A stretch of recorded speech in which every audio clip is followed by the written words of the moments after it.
o que eu entendo de força do bolsonarismo é o seguinte: tem momentos na história em que essa direita não bolsonarista está mais próxima do Bolsonaro. E tem momentos em que está mais distante. Eu acho que a gente está num momento em que, desde que o Bolsonaro se elegeu em 2018, eu acho que a gente está num momento de maior distância. É difícil e tem muito de intuição nisso, não é uma conclusão científica, mas eu acho que a gente tem muitos indicativos de que, neste momento, essa população que é de direita, mas não se considera bolsonarista, está muito irritada com o Bolsonaro. E está a fim de virar a página. Por que eu acho isso? Porque aí a gente tem vários outros...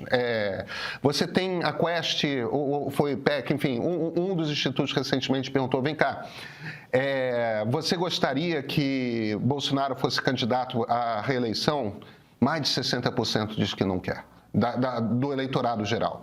Aí, se você faz perguntas do tipo, você concorda com esse tarifaço de quem é a responsabilidade? Mais de 50% diz que não tem nada a ver com Lula, que é uma coisa do Eduardo Bolsonaro com Trump. Você começa a pegar vários indicadores que parecem dizer que uma parcela que é muito maior do que a esquerda e que, evidentemente, inclui as pessoas mais politizadas da sociedade, que estão dizendo, olha, Bolsonaro acabou. E isso está um grande pedaço na... Aí você junta esse tema que você trouxe, que é a diminuição da capacidade do Bolsonaro de levar a gente na rua. Ele continua conseguindo levar mais gente para a rua do que a esquerda.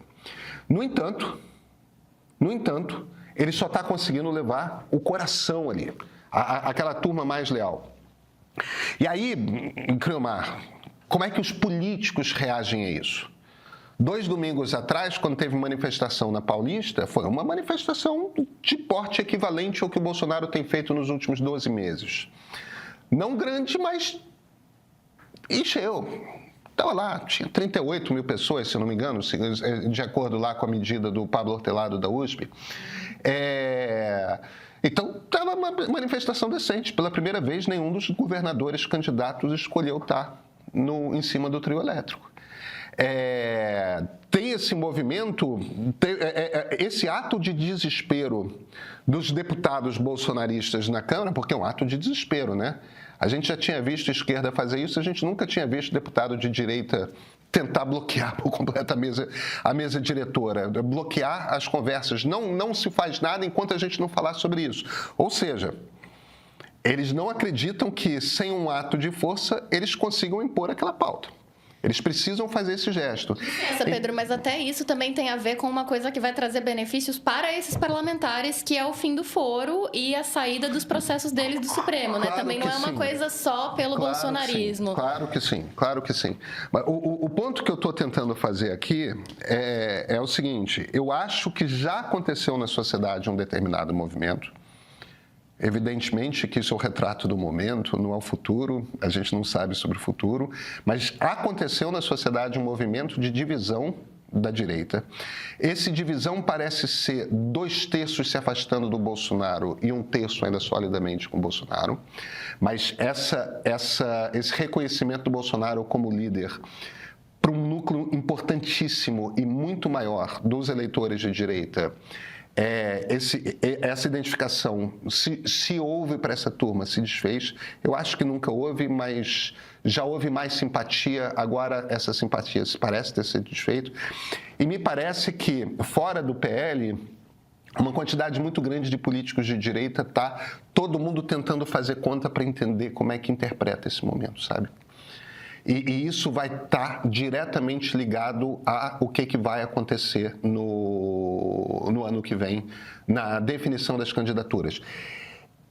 Eu não estou dizendo que o quadro seja nítido, porque o retrato do momento é nítido. Me parece que o que as pesquisas estão dizendo é muito claro. O que não é nítido é o quão permanente é esse retrato, se esse retrato se mantém por meses ou se a gente ainda está numa situação muito instável que a população pode voltar a se aproximar do Bolsonaro. Só que aí eu só trago um último detalhe, Gromar. A gente possivelmente ouviu o Bolsonaro falar pela última vez quando ele deu aquela entrevista, aquele quebra-queixo, a gente chama de quebra-queixo, né? Entrevista com um microfone na cara, um bando de microfone na cara. Não se chama quebra-queixo atual. A voracidade dos repórteres pode acabar quebrando um queixo, por isso que se chama isso. Na porta da Câmara, ali na porta da chapelaria da Câmara, quando ele mostrou a tornozeleira eletrônica e tudo mais. É possível que a gente tenha ouvido o Bolsonaro falar pela última vez ali, porque agora ele está em prisão domiciliar, daqui a pouco vai ser aparentemente condenado pelo Supremo. Ele não vai dar mais entrevista, pelo menos não antes das eleições do ano que vem. Então, ele perde muito a capacidade de mobilizar. Agora, claro, você tem razão, as redes sociais, na direita, as redes sociais são essencialmente bolsonaristas. Mas, em algum momento, a gente vai ter que aprender que as redes sociais não são um retrato da opinião pública. Às vezes, as redes sociais podem ser mais ruído do que sinal, né? Pedro, Luísa, algum ponto que você tinha falado ali no meio? Tem alguma coisa para seguir? Não, só coloquei só a ponderação ali sobre os parlamentares, porque apesar de todos eles de direita, bolsonaristas, havia ali outros interesses também. Então, nem eles estavam ali 100% pelo líder, né? Tá, legal. Pedro, eu vou pegar aí a sua ideia de 2 jogos e vou trazer 2 termos que eu acho que ajudam a gente a ter um pouquinho mais de luz a partir dessa reflexão, e para as pessoas que estão assistindo talvez fique um pouco mais didático. Eu acho que a gente tem um choque entre circunstância e conjuntura, tá? A circunstância é o curtíssimo prazo.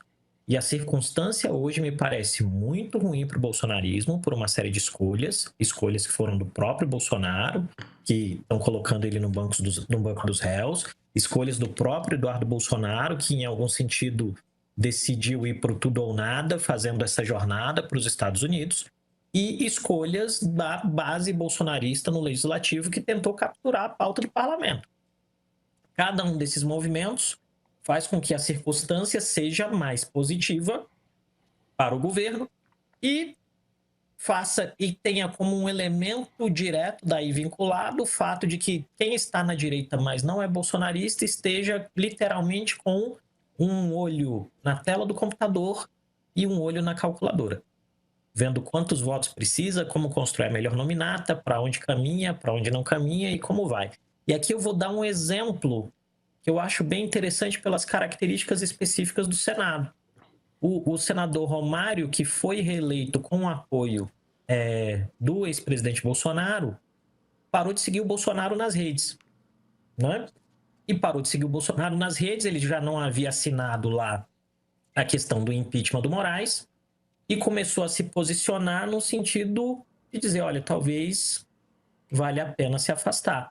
Gilberto Kassab, que uns meses antes havia recebido uma daquelas medalhas do Bolsonaro e confraternizado com o Bolsonaro na rua, na semana passada almoçou com o presidente Lula e conversaram abertamente, com o Kassab dizendo que o candidato do PSD à presidência é o Ratinho Júnior, do Paraná, e o Lula entendendo a conjuntura, mas tendo uma conversa muito amistosa, e ambos, em algum sentido, ignorando uma figura que até 2 meses atrás era muito importante, que é o governador de São Paulo, Tarcísio de Freitas, né?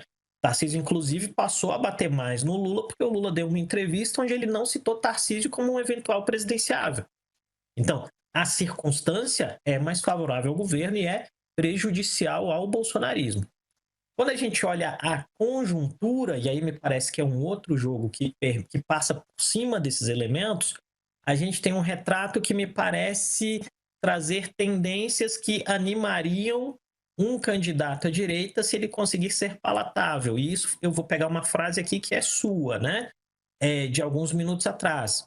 A percepção de contestação da ordem vem da direita.